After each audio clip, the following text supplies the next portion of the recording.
Just a few words, Your Honor. This defendant murdered 2 innocent children. She did it intentionally.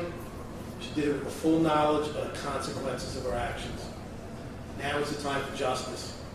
Justice for Lulu, justice for Leo, justice for Marina, and Kevin, and Nessie, justice for the people of the state of New York, justice for all of the people who are part of the Crim's life, who love the Crim family and love their children. And it's time for justice to be meted out for the horrific acts of violence that this defendant inflicted upon those children and upon the parents and the family. The defendant was hired to help Marina with some of the difficult constraints of getting 3 young children to school and to after-school activities. Marina and Kevin were not looking for anything more than that. They weren't looking for someone to substitute as a parent or to provide love or learning. Crim children had that. They had that and more from family and friends. This defendant was hired to be nothing more than logistical help. A babysitter, a part-time babysitter. Someone just to bring children from one place to another.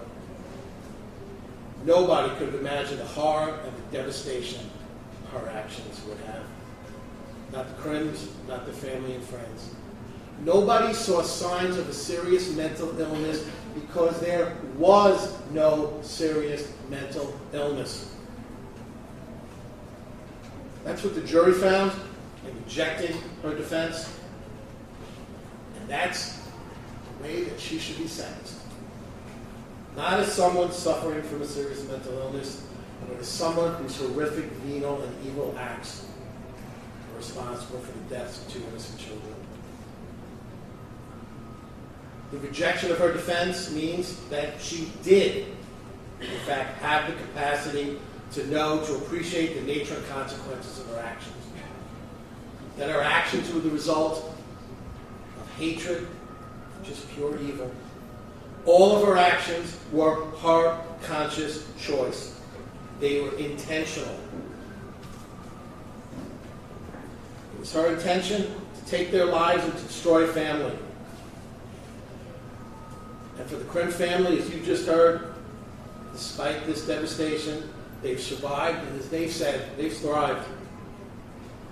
They now have 2 more beautiful, wonderful children, as was their hope before these crimes occurred. They have somehow managed to channel the devastation wrought by this defendant into positive actions to make the world a better place. And in doing so, they've also been able to a certain extent, heal themselves and heal their family. So the defendant failed. She failed to destroy the Crims. And her other failure, sadly, was her attempted suicide. And it's that failure that brings us here to this moment today. This defendant has, to this day, shown no remorse. She has never shed a tear for these children. Why isn't she in tears now? The defense was that she loved the children, treated them as her own, believed in them as her own, and yet still, as she sits here now, not a tear. From her first interview with Dr. Dubin, through years later, her interview with Dr. Khedivi, right through to the pre-sentence report in this case, she will not take responsibility for her actions. No remorse, no responsibility. Why are there no tears? Why is there no remorse?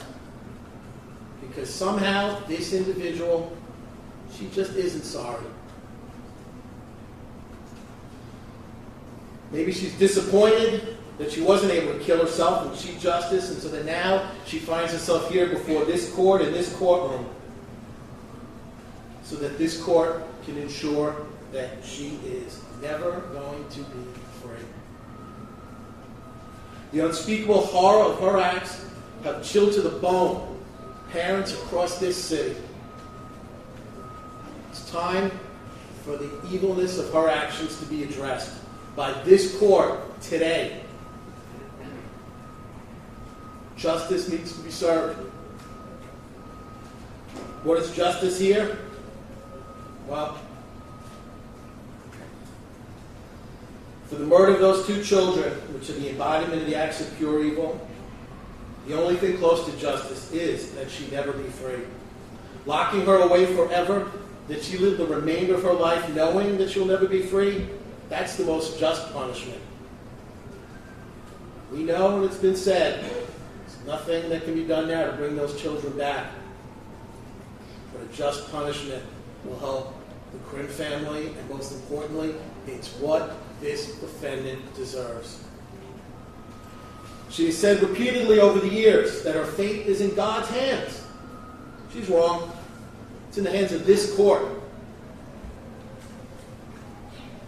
Almost a month ago in this courtroom, from this same podium, I asked the jury to speak the truth and hold this defendant responsible for her acts. That jury spoke. They spoke the truth. They found him guilty of all the charges of ending the lives of 2 innocent children before they even had a chance in life. Before Marina, Kevin, and Nessie could fulfill their hopes, their dreams of being the loving family that they were, and despite her actions, that they still are to this day. So today, in this same courtroom, I'm asking you, Your Honor, to hold her responsible for her acts, to do justice, to punish this defendant for her unspeakable acts, for the horrific acts of violence, for taking the lives of Lulu and Leo. These are acts born of selfishness, jealousy, hatred, and cowardice. And it's time, after all these years now, that she pay justice. She be held responsible. Lock her away forever, Your Honor.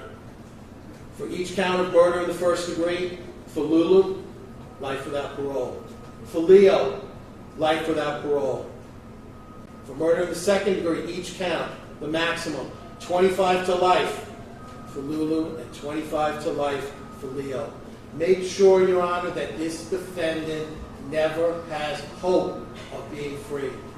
She took the hope from the Krim family and those that love her, and now it's time for her hope to be taken away. Hope that she can ever get out of jail. Give her life without parole, Your Honor.